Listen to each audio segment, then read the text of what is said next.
Ce sont ces petites bulles et ces petites flèches qui ont permis aux journalistes de remonter des pistes dans la masse des Panama Papers. Passionnés par l'investigation, ces ingénieurs ont proposé gratuitement leur logiciel aux 370 enquêteurs qui ont travaillé sur ce scoop mondial. Sans ce logiciel de visualisation, il aurait fallu 26 ans à une seule personne pour lire les 11 millions de documents.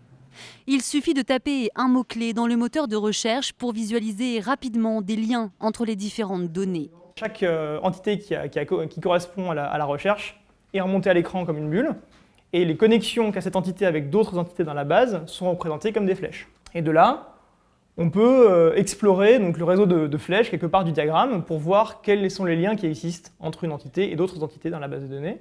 En clair, si on entre le nom d'un chef d'État ou le nom d'un de ses proches et qu'ils sont répertoriés dans la base de données, leurs liens avec d'éventuelles sociétés offshore apparaissent, un précieux gagne-temps.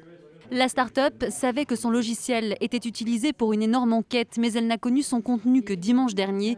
En quelques jours, la petite entreprise a profité de l'exposition médiatique. Aujourd'hui, on commence à signer des contrats à 6 chiffres avec des institutions, avec de grands groupes. Jusque-là, nous étions juste autofinancés avec un capital de 150 € au départ. Parmi les clients de Linkurious, il y a entre autres la NASA et le ministère des Finances. La start-up envisage une levée de fonds.